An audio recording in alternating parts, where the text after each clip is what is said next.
BUENG mengaku bersalah dalam tuduhan konspirasi penipuan kriminal dan membayar denda sebesar 243,6 dolar Amerika juta untuk menyelesaikan penyelidikan Departemen Kehakiman Amerika Serikat AS terhadap dua kecelakaan fatal Boeing 737 MAX. Hal ini diungkapkan oleh pemerintah dalam pengajuan pengadilan pada Minggu waktu setempat 7 Juli 2024, kesepakatan pembelahan yang memerlukan persetujuan hakim akan membuat Boeing menjadi penjahat terpidana.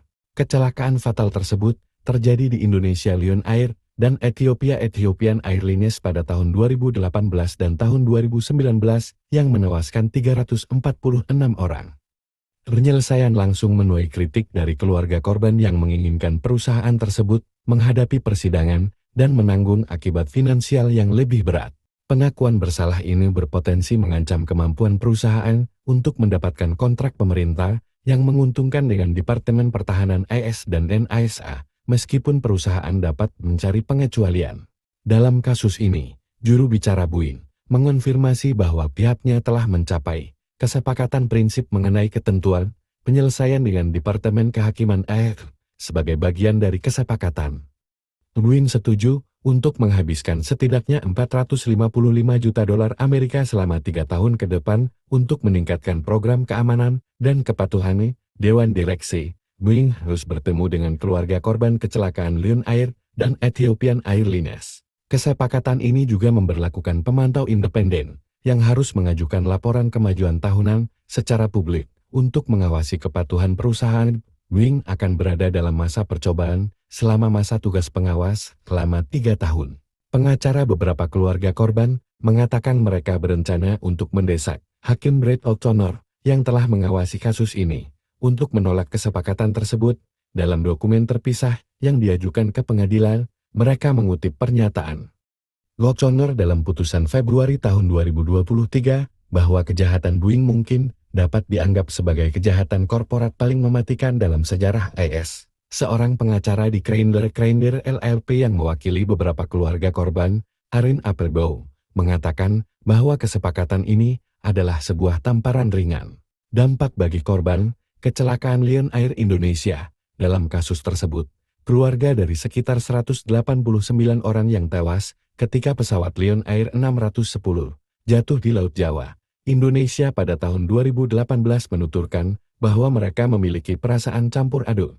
Salah satu keluarga korban bernama Bias Ramadan menuturkan bahwa ibunya, Hasna, yang berada dalam penerbangan, meragukan ada eksekutif Boeing yang akan dihukum karena potensi penipuan. Sampai saat ini, mereka selalu berhasil lepas dari tanggung jawab mereka. Saya berharap orang-orang dari Boeing dipenjara atas apa yang mereka lakukan. Tetapi sisi realistis saya tahu pasti tidak seorang pun akan dipenjara. Jelasnya, dikutip dari South China Morning Post, Selasa 9 Juli 2024. Meski demikian, dia tetap mendukung segala bentuk tuntutan hukum terhadap Boeing dan berharap yang terbaik.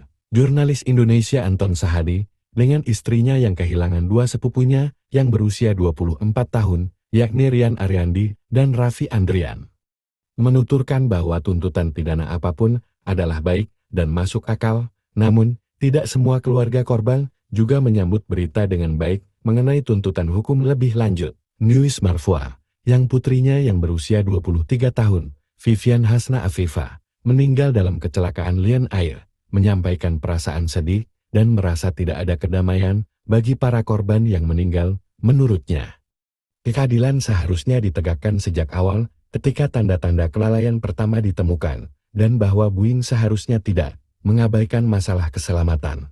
Adapun penerbangan Lion Air 610 jatuh ke laut pada 29 Oktober tahun 2018 dalam perjalanan dari Jakarta menuju Pangkal Pinang. Kesalahan pilot awalnya diduga sebagai penyebab kecelakaan fatal tersebut.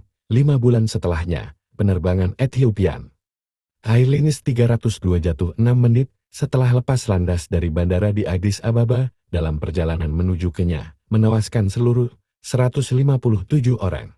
Dalam kedua kecelakaan tersebut, sistem augmentasi karakteristik manuver penerbangan MCS ditemukan mengalami kerusakan. Sensor secara keliru mengindikasikan hidung pesawat terlalu tinggi, menyebabkan MCS aktif dan memaksa pesawat jatuh ke tanah. dalam upaya menghindari stall posisi ketika pesawat kehilangan daya angkat.